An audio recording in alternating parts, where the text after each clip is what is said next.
"You're not even worth a seat," she said, pulling the chair away as guests laughed. I froze, holding my invitation. Then why did he stand up when I walked in? My name is Ethan Carter. I'm 34, a quiet operations manager who builds systems nobody noticed. I wasn't rich, but I saw everything.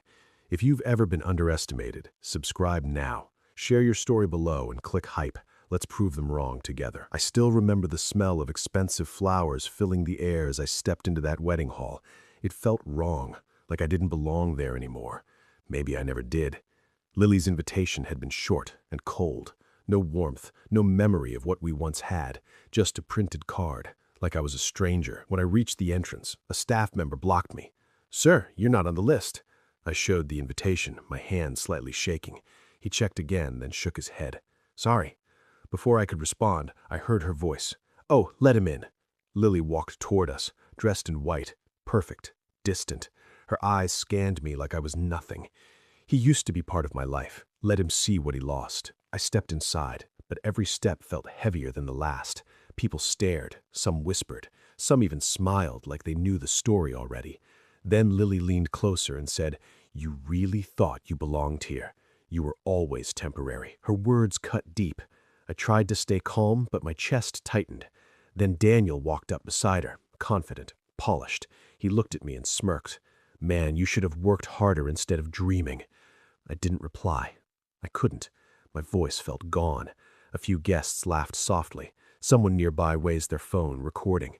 I could feel the heat of humiliation crawling up my neck. They moved me to the back like I was some unwanted guest, like I had snuck in. And then Lily took the microphone during the reception. She smiled brightly and said, "Some people just don't level up." The room filled with laughter, loud, sharp. It echoed in my ears. I stood there, alone, feeling smaller than I ever had in my life. But then something strange happened. Daniel's phone buzzed. He checked it. His face faded. His eyes shifted. Slowly, he looked toward me, not with pride, not with confidence, but with confusion, almost fear. And in that moment, I knew.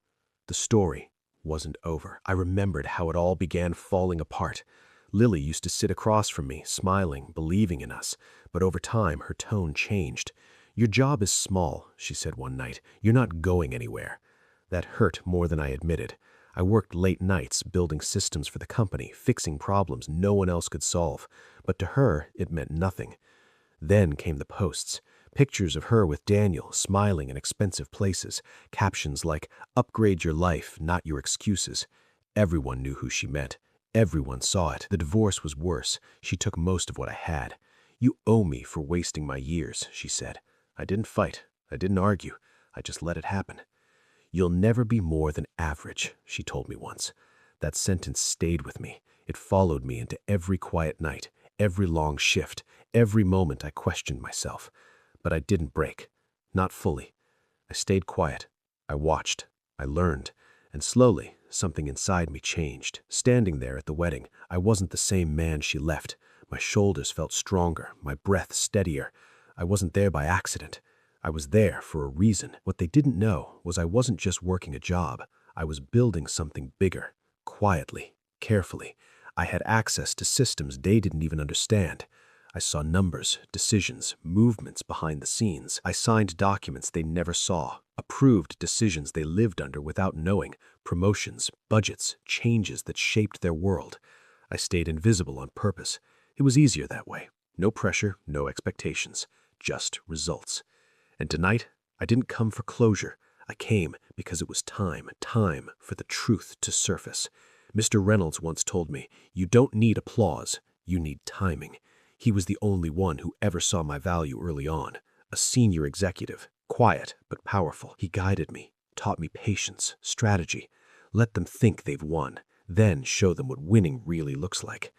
I didn't see him at first, but he was there, sitting quietly near the front, watching everything. Meanwhile, the room was filled with noise, laughter, music, celebration. Lily walked around like she had conquered everything, like I was just a forgotten chapter. She passed by me one last time and said, "You should have learned your place." I didn't respond. I didn't need to. Daniel stepped aside again, checking his phone. His face looked pale now, tense. Something was wrong, and he knew it. I just stood there, waiting, because I knew what was coming. When the speeches began, everything slowed down. My heartbeat felt louder than the music. The room dimmed around me. Then, suddenly, Mr. Reynolds stood up and took the microphone. "Before this continues," he said calmly, "there's something you should know." The room went quiet. Daniel turned toward him, confused. "Sir?" Mr. Reynolds looked straight at him. "You've done well in your role, but you should know who's been overseeing your entire division."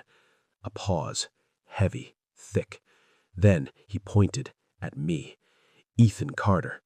Murmurs spread across the room. Phones turned, eyes locked onto me. "Every major approval you've celebrated," he continued, "came from him." Daniel shook his head. "That's not possible." I stepped forward slowly, calm, steady. "I approved his last promotion." Silence. Complete silence. The same room that laughed at me now stared in disbelief.